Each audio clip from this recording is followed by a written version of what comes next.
And sticking with cattle, the impacts from a fire at a JBS processing facility last week led to fears of slowdowns in the supply chain.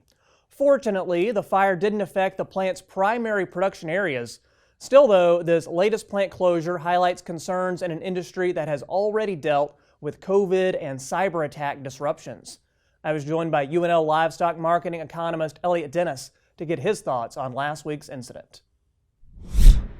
Yeah, it had the potential to be kind of similar to the Holcomb, Kansas fire where the Tyson meat processing plant burned down. And the reason why there was a lot of similarities is because about 6% of all meat-fed cattle processing happened at both the Holcomb fire and at the Grand Island fire. And really what we found is that it was primarily affecting the rendering plant, so this is post-harvesting. And so that was a huge benefit, and why we didn't see a slowdown in the actual fed cattle slaughter is because it was specifically to the rendering. And it happened to do with a fan that caught the roof on fire, and it was completely isolated to the rendering plant. So while it was scary, and the futures market certainly reacted to that by selling off and saying, wow, we're going to have capacity issues again, didn't end up being quite as bad as we thought, thankfully.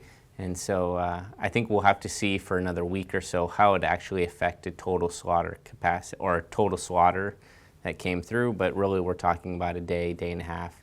You added the Dakota City, Nebraska issues with their computers, and you have basically a day and a half of lack of processing. I guess this kind of speaks to a larger issue, both the 2019 fire and this most recent Grand Island fire, about packing plant capacity, wouldn't you say?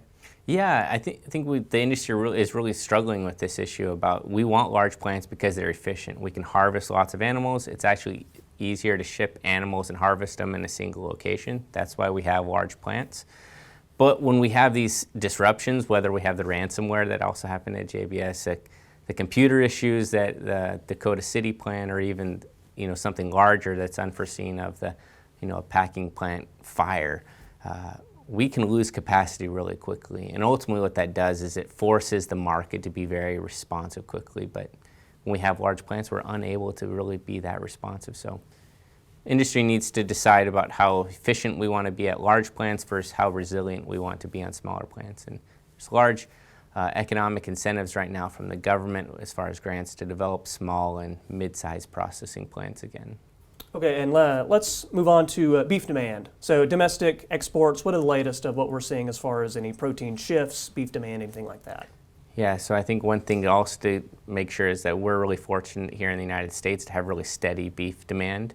When we talk about a percentage of income that people spend across the different protein products, it tends to be pretty constant. Probably the biggest thing that we're really looking at is food service, right? We talk about domestic beef demand. It's really food service and retail.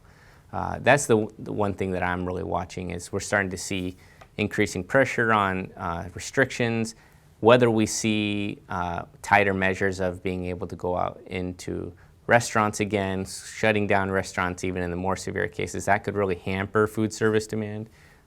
On the export side, I'm really looking at to see, what are these impacts potentially doing with the atypical BSE case that was recently announced a couple weeks ago in Brazil. Now, we do have to make sure there's a distinction between atypical and classical BSE. Classical has human health issues, and that's why there were such severe trade repercussions when we imported that cow from Canada, and why we pretty much lost export access overnight. Atypical, we don't really know why it occurs, and there's no known human health component to it.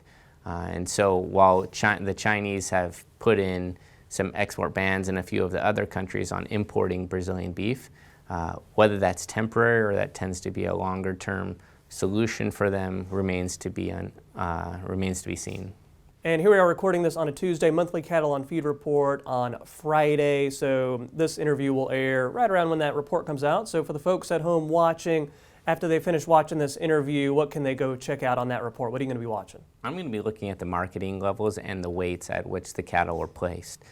Two things that we've really been concerned about is the cost of feed. So corn prices, there's a lot of uncertainty in the corn price. What we know feedlots tend to do is that when corn is really high, we tend to like to place heavier cattle because there's less days that they have to be on feed, which means they kind of reduce their total cost of gain.